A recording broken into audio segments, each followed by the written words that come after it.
I am Iron Man. You serious?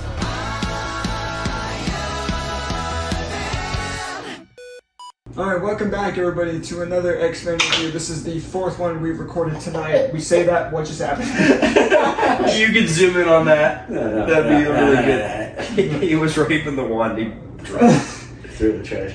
Through. So, let it be known as of filming, it is 12:30 at night. We just finished watching, or rewatching the movie we are going to be talking about today. Our fourth review we have filmed in the past couple hours. That's a sword. That's a sword. X-Men Apocalypse. 2 hours and 23 minutes. Yeah. Jonah Morgan. Christian Hawkins. Big beef. Big boo. It's you can tell it's 12:30. That's nothing. Weird, dude. We got it. Yeah. So where to The beginning. begin at the beginning of this movie? How about we start with the villain this time? I like him. I think Oscar Isaac does phenomenal. And I think you look sweet.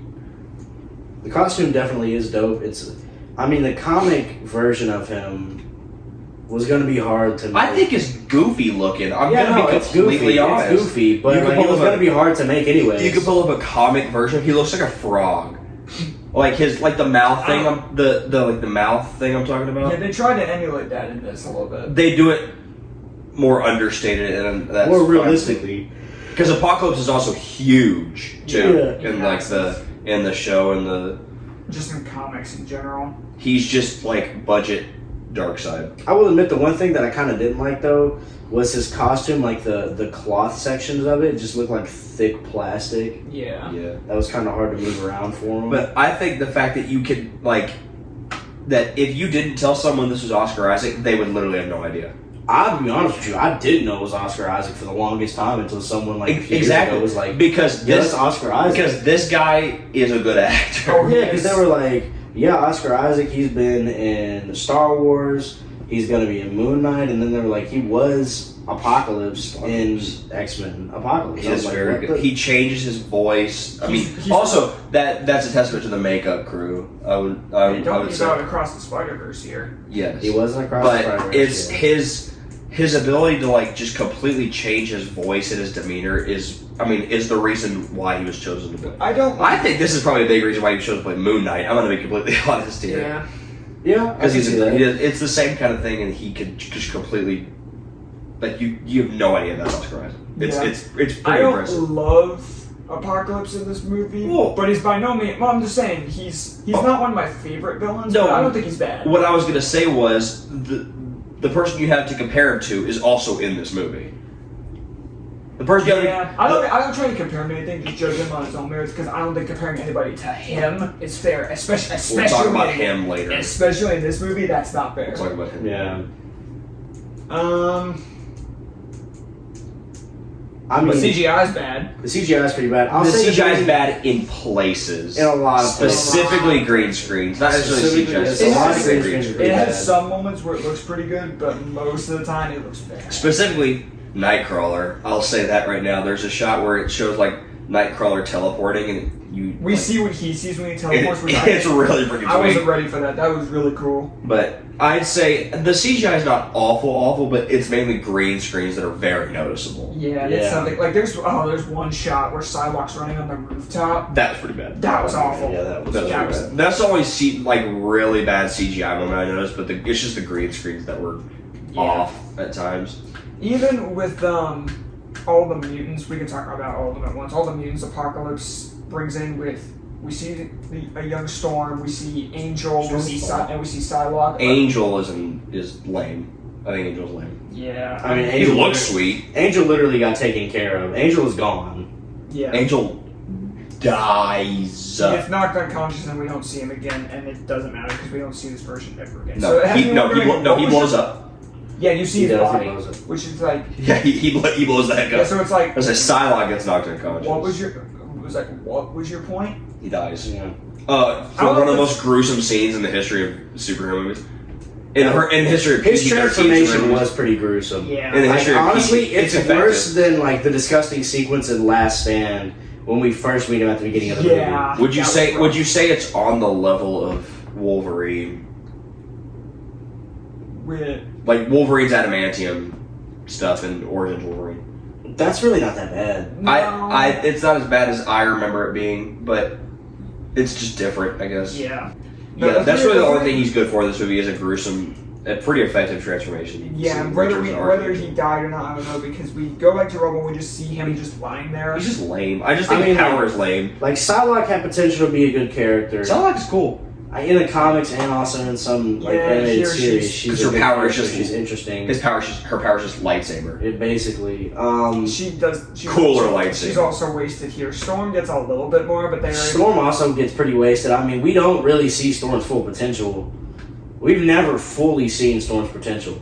Yeah, I'd agree with that. because at least for Storm, we see her again in the next film, so it's able to help on that a little bit, but even then the next film is the next film.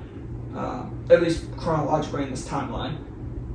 So the three of them are fine. Fine, but I would say. I think since we talked about the because Apocalypse is four horsemen of the apocalypse, I think we need to talk about the fourth one now. Yay! Because the definitive best part of this movie is Magneto. Jonah, take it away. I'm not even going to say definitive because I think McAvoy's up there. I'm going to be completely honest. Anyways. Oh, true. Fassbender, dude. Goes crazy. So, I've probably mentioned this scene before in other videos, but this has my favorite scene in a superhero movie ever. And it is whenever... so he saves that guy. He works at like a power plant. Not a power... A factory. Generic factory. Yeah. And so there's like a giant like piece of machinery that is about to fall on this guy, and he saves him. And somebody else sees it. Oh, several people see it. Several people see it, and so the police show up at his house a couple days later. With his daughter. As a Kidnapped hostage. his daughter. As a hostage, bro. And so they're like, hey, is this you? First off, how did they not realize that before? But anyways, and then so she's Magneto's daughter, so I don't think it's supposed to be Scarlet Witch. It may be. So his daughter has powers, and so she like starts using calling birds to attack the police officers. And when the police officers, so they've brought bows and arrows because, duh. No matter. And so one of them gets distracted by a bird and accidentally looses an arrow that perfectly goes through both of them. So at this time, Magneto has like turned himself in and is standing next to the police officers. He loses an arrow and it goes through both his wife and his daughter. He then runs over to them, takes the necklace off of his daughter's body that you saw earlier. So it sets it up, and all of a sudden he turns his hand sideways and you see it fly to his hand and go through all their necks. And then it returns to his hand, bloody, and he closes his hand. It is one of my favorite scenes it is my favorite scene in the superhero movie, one of my favorite scenes in movies ever, because Michael Fassbender... He ate with that scene. It's because the what he says after, he says, is this who I am? Mm-hmm. What do you want? What do you want? Is this what you want from me? His acting is second to none in this movie. I think he's like, as far as emotion goes, one of the better actors I've ever seen. As far as just portraying like heartbreak. Yeah, he's a phenomenal actor. I love For Michael sure. Fassbender. He tried with Assassin's Creed, man. He knows how to play a really broken man. Yes, 100%. I think this movie is the best performance he's given in the franchise. I think he needs to be in more stuff. He's getting up there in age. He's probably 50s almost.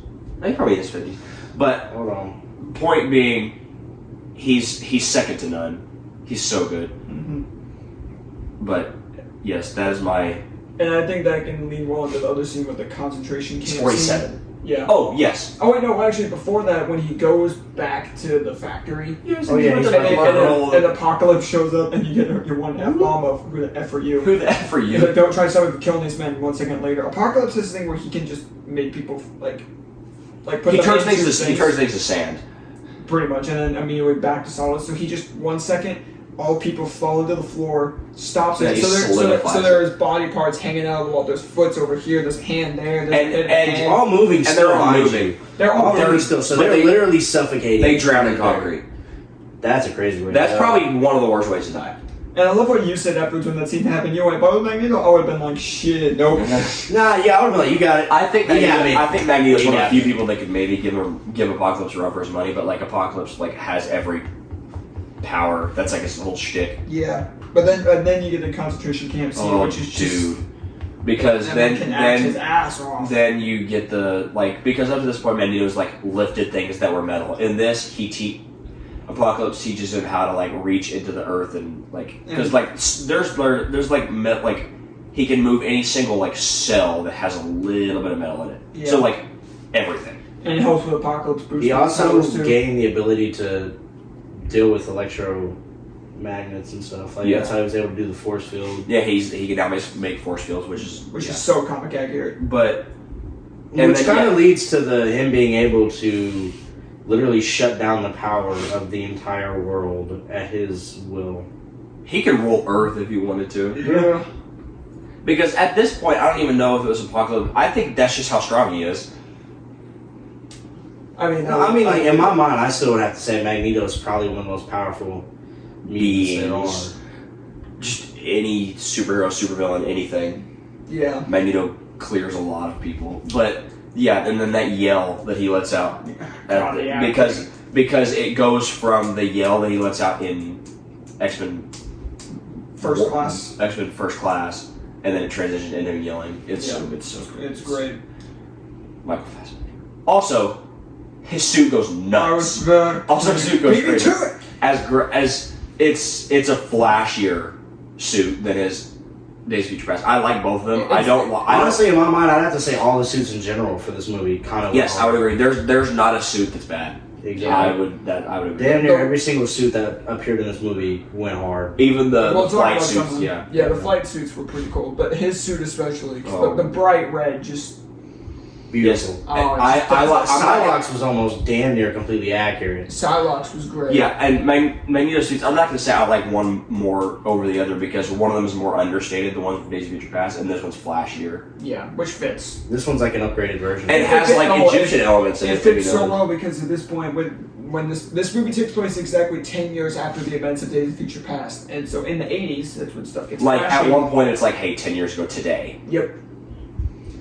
So it makes sense because 80s is when we really got flashy colors, I would say. Also, it's got Egyptian elements if you look at the suit. In the middle, that's an Egyptian crescent. Yes. There were also there were also a lot of hints of other characters that were supposed to be not big characters but known characters. I mean, we saw Jubilee one of the first times. Yeah. I didn't like it though, but we did see Jubilee. I will say this movie was a lot better going back and rewatching it than I remember. That's what I've been saying. However, I will say that does not make it a really good movie. No, it's not a really good movie. It's not even a good movie. It's not as bad as what it was. I'm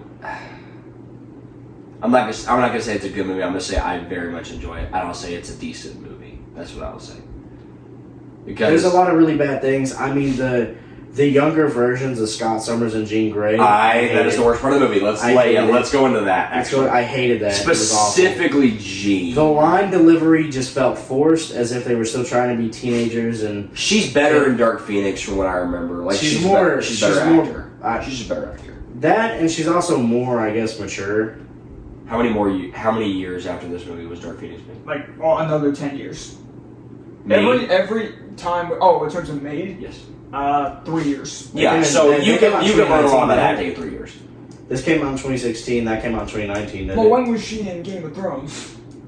Game of Thrones probably taller a thing or two also. Yeah. Oops. Yeah, that whole thing at the beginning with the two of them and with Nightcrawler, because there was... Love Nightcrawler. I love this version of Nightcrawler. Was great in this Kurt's fantastic. The actor that plays him I love the original guy that plays him, the dude from Spy Kid. Yeah. This guy's awesome. No, this is my favorite version of Nightcrawler. No, yeah, I like him a lot, but Scott and Jean are just... Scott's fine. It's Jean's line delivery. Scott has some moments too, and I mean Jean has some moments where she's good. I think he's trying too hard to act like James Marsden. Oh my god, and the Wolverine little add-in. Beautiful. It's what everybody wanted out of X-Men Origins. We had to sit through their line delivery so we can get to it. We had to forcefully deal with that trash garbageness of line delivery. And so up to this point, I had not seen all the X-Men movies up until we've gone through and watched them. So I understood more about Stryker and Wolverine's backstory now, and so I understand why he's like feral, like he is in this movie, because of the timeline change. So so it just implies that he's been left in a cage for the last 10 years. Like, he's been experimenting on, he's been left in a cage, which explains why he's like he doesn't say a word. Which is crazy to think about it, because like realistically speaking, if we're talking about it during that timeline, that version of Wolverine or Logan literally remembers going to sleep with like a gang member's boss daughter, waking up somewhere in London in a random room, seeing a blue beast man,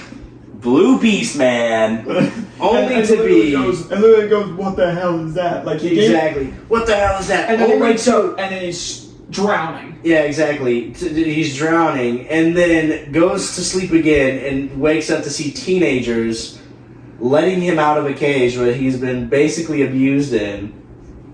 Yes, that's crazy. Also, bro missed 10 years of his life, and he doesn't even know it. Like 10 years and 4 days. Poor Logan. McAvoy. Another one of my favorite actors, because I love the movie Split, primarily. Yeah. And obviously like First Class. But I've never seen two people that are better at crying on command than Michael Fassbender and James McAvoy. James McAvoy and Michael Fassbender are both phenomenal actors, and they play off of each other almost perfectly as if they are actual brothers. Yes, I would completely agree. I think that's the reason why I love First Class so much, is because you see that prominently. But James McAvoy, dude, just man. Moira coming back. Bad. It wasn't bad. Oh no! I mean, she's attractive. Yeah, correct. that's what I meant. My fault. But she wasn't that bad. However, if she wasn't snooping like she was, this movie would not have happened. This movie would not have happened. Well, Magneto would have never been caught like that. Well, I mean, I don't think he got freaked because she was there. There was already people down there, like, making... Yes, but she didn't cover up that thing again, which let the sunlight bleed in. With the sunlight bleeding in while they were chanting... Yes, that's what it is. Is what brought it was because they cover it up with a carpet. Exactly, yeah. Which is another thing that confused me. Which is another thing that confused me with the chanting whenever he was going to take over Charles Xavier's body. That made no sense to me. Because who was chanting? Nobody was singing. I mean, nobody. It's just, I guess it's just the fact that Apocalypse himself is the one that initiated. Bro was just like, I know. Like, bro was thinking about singing. Oh, speaking of chanting, that opening scene. Dude, no, the opening scene. Let's go ahead and talk about the original Four Horsemen. Yeah. That was awful. They were horrible. That was bad. That was real bad. Horrible. However, the people that devised the plan of ruining that whole situation, props to them. They did great. That was something. They plotted for a little bit. Famine, and pestilence. A for effort. Can we talk about this scene? Oh, the slow motion scene. Quicksilver. Fantastic. Phenomenal. Beautiful. Another banger of a song choice too. You go from Time in a Bottle to Sweet Dreams Are Made of These. It's so good. Yeah. So good. And it's when he shows up, he sees like he started to blow up, and then he runs off, and the business cards left behind. It's really good. Yeah, I like that. Overall, this movie was, like I said, so much better than what Havoc does. I remembered. But a lot of the acting falls through in this. Yeah. Yes, I would say that. I will say, just to bring up, it is unfortunate that when the Quicksilver scene starts is also when Havoc dies. That's one thing that really just kind of makes... One thing that really kind of... Cooler Cyclops. I noticed halfway through this movie that, like, the first half, you could tell they took time on and writing and creating and developing. First half, there was nothing that stood out as like, oh, that's not great. There was nothing. Yeah. There was barely anything. Like, I legitimately, like, halfway through the movie, I was like, man, this movie's a lot better than I remember. Oh, my God. And then, literally, 2 minutes after I said that, I was like, oh, never mind. The second half, I was like, it's not bad, but it's not good. Would you still say that it is better than you remember? It's still better than I remember, yes, for sure. But the first half, I think, is legitimately good. The first half, yes. I honestly agree. The introduction... Everything... I hate saying this, but yeah, even I have to... Everything which is crazy, because the first half is the part that you watched with Logan and couldn't get through. Yeah. I think it was more because with how much it was jumping around between different plots and different characters. Yeah, it does do that. That threw me off at first because that was my first time. It gives just as much of like focus to the villains and like Magneto. Yeah, which I think is the part. That was kind of what threw me off the first time because I hadn't seen it then. This was again maybe 3 or 4 years after it came out. The part where the exact moment when it goes, is right after the mansion blowing up. Yeah, is when it starts focus. It follows Kurt, Gene, and Scott. Because when it starts going, I think it was in the ship. You started to get a little hint of it when they were like, "Let's be rebellious and go watch a movie. Let's go watch Return of the Jedi." Like, shut up. As soon as Gene said, like, we gotta agree the third one is the worst, get out of here. Return of the Jedi is sick. But no, I think one of my biggest problems was that they tried rushing the Scott and Gene relationship way too fast. Like first off, you literally bumped into her and she was like, she was like, what? Yeah, like watch out, buddy. I don't want to be in your head. Yeah, it was like, watch out, buddy. And then next minute, you know, like bro decides to blow up a tree and she's like, sweet, like no, stop, no. But then it's like they're scared of me. I'm an outcast. No, you're a pretty woman. Stop. Horny. But I think I said this earlier. I think Ty Sheridan does good with what he's given, but I think that the writers try to make him act too much like James Marsden. Yeah. James Marsden's the cool dude, but he's older. So it's like, yeah, you are cool. Especially when we first meet Scott and he just got there. No. Before that, when he first developed his powers in this movie. Shut up. You held the button down. Whoops. So, especially because like the first time we met Scott Summers, he's painted as a nerd. He was literally this nerd that was about to get beat up by a jock for looking at the jock's girlfriend. Can you imagine if his powers turned on then he just like killed her? Dude, that would have been crazy. Like he was just looking at her like, oh, she's so beautiful. Like it was great. Like, no, but like that's the thing is like he was supposed to be this like nerdy little goofy dude that like gets bullied in school, and then he appears there and he's just like the cool kid. No, and he gets the glasses. Next thing you know, personality shifts. Yes, he's new there, and he's like still a nerd. Yeah, and then all of a sudden, he gets the glasses. He's like. His personality changes. We should take you to the mall. The magic of Ray-Bans, I tell you. They are, in fact, Ray-Bans. Ray-Bans go crazy. Yeah. They are, in fact, Ray-Bans. Not as cool as the Oakleys that James Marsden wore. Oh, no way. I don't know. That's probably the thing that really brings this movie down is the acting between them and, like, the writing style. It's the acting between the two of them. Yeah, for Jean Grey and... I think it's specifically Jean for me and Gene's probably her line delivery. Gene's probably the worst, but then, like, Scott trying to be the little cool kid, like, no, you were literally getting bullied, stop it. Yeah. That's like, that was the equivalent to, like, the new kid that came to school and tried to make a first impression. You know what I mean? Like, a cool first impression. Yeah, that's kind of like the vibe that it gave off. I feel like they could have done better. It shouldn't have been rushed like that. If anything, they should have introduced the relationship between the two more so towards the end of the film and introduced it into the Dark Phoenix where they caught feelings for each other. Like, they could have had, like, a little bit of a time pass thing where they hinted it at the end of this movie, and then that 10-year time pass or however many year time pass in between this to the Dark Phoenix, they get into a relationship and they get closer to each other so you can see the attachment that grew within those years. I think Scott should have just been with his brother more. Yeah. I think it's like you see them together like once. That as well. So when Havoc dies, we feel something because Havoc's attached to him been, since first class. But yeah, he's literally been in all three of those movies. But yeah, when Havoc dies, we feel Scott is at the mall. Yeah. Like I wish they'd been together more. The fact that we feel it's more believable they're brothers. They look alike. Yeah. The fact that we feel more for Havoc's death than his own brother in the film does, because we don't feel like there's any attachment there. That's a problem. Yeah. So. Who's other? Go back over. I know we're missing of. I mean, Beast is Beast. Beast and Mystique, I'll say, because they're kind of tied together again. They're kind of like the same as they were in previous films for the most part. Mystique doesn't do anything. Mystique just needs her redemption, and she's still going through her redemption. Yeah, Mystique doesn't do anything this movie. Yeah, I mean, when you're coming off of Days of Future Past, where she's the name something she does in this movie. Name Well, she is the reason. Eric, you don't have to do this. But she is the reason that Eric turns good. Turns around, yeah. Because Exactly. she's getting choked out. I mean, aside from that, the final act was cool, but seeing the only thing in the final battle that I feel like, aside from stuff we talked about, that stuff to me is being pretty cool, seeing Jean unlock her full potential. Which doesn't Yeah, look which Phoenix, CGI does not look terrible. No, it looks cool. dope. But aside from that, that was really the only. Aside from all the stuff we talked about, that's the only really big good thing. I think it's crazy because some of the CGI is bad, and some of the CGI I think is great. Some of For the CGI instance, is Magneto. Yeah. All of Magneto's force field stuff and all his powers, and you see it come from the ground. I think it looks good. Yeah. But then you'd see Psylocke running on top of a roof. And you see that, and it's just like, what the hell is that? That was as bad as the Flash's CGI. I would agree with that.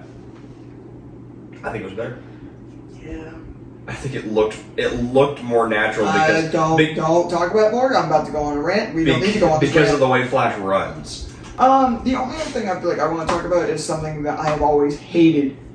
Always hated. Oh, shoot. It's something you forgot about. You don't end the movie teasing the most comic accurate suits Yes. ever. Some of the most specifically God. Cyclops' suit. Cyclops' suit was crazy. Jean's was almost damn near comic book accurate. They all were. Oh yeah, because it's got the shoulder. was almost as accurate as it could get. It's got the shoulder. Jean's got the shoulders. It's got the shoulder things. It's got the orange tints. Quicksilver's got a lot of silver. Yeah, in there. Quicksilver's got Nightcrawler's but got the classic Cyclops is red. Nightcrawler is the classic black and red with the white, dude. Cyclops' visor looks sweet. The only one that wasn't the diagonal. Oh. exactly the diagonal piece. The only one that wasn't that accurate was Beast. Still, Yeah, whatever. But you Beast. can't do much. But in the comics and the show and stuff, Beast he just wears shorts. is naked. Beast is literally is naked. yeah. The X-Men franchise just seems to be the king of ending a movie showing really comic accurate suits and then blueballing you, and the next time you see them, they're in something completely different. Because the Wolverine did the same thing in a deleted. You see a post-credit scene where he opens a case and sees the suit. Their suits. That was in the gore. That was in the unrated version. Yeah. I don't have anything else. We're gonna go into ratings. Sure. What's your rating here? I think I have a rating. I think I have a rating. What is it? I would much rather watch this than the Wolverine. 7. I would much rather watch this than the I Wolverine. give it a 6.8. So yeah, so yours is higher than Wolverine too. I would much rather watch this than Wolverine. Stuff happens. I also there's more than one character. Actually, there is only one character that I'm but yeah, in the Wolverine there's one character I like. In this there's 2 characters I adore. 5.5. Whoa, dude! It's way higher than what I originally gave it. What'd you give Wolverine? Probably. The Wolverine? Yeah. Like You think it's better than the Wolverine or worse? I feel like a part of me would rather watch the Wolverine, but that's just because I like. That's a lot of my samurai and Japanese culture. That's just what I like about it. I mean, honestly, in my opinion, it would probably be lower for me if we didn't finally get the Wolverine scene that we so desperately wanted in X-Men Origins Wolverine. Yeah. Again, not terrible. Certainly not the worst of the franchise. It never was the worst. But, anyways, Not even the next one is the worst. Oh God, no. The worst we're not doing. Why would we do the worst? Yeah, we're doing Dark Phoenix. That is not the worst. I have no idea what you're talking about. Yeah, I don't know. Anyways, but yeah, that'll do it for our review of X-Men Apocalypse. Stay tuned for next time where we will definitely have our buddy Logan here as we review Logan. Yeah, they're kicking me out after this episode. I won't You're still gonna be here. Yay! This is one of the movies that I'm not entirely blind going into Logan because I do know what transpires. I just don't know how it happens. Oh. I know nothing of what happens. I'm so excited to. I'm excited to watch it. I know it's again. gut wrenching. Yeah, we might. I know what happens, and that's all I'm saying. It's a beautiful film. Oh yeah. So stay tuned for that review. Thank you all for watching. We'll see you all next time. See you, webheads.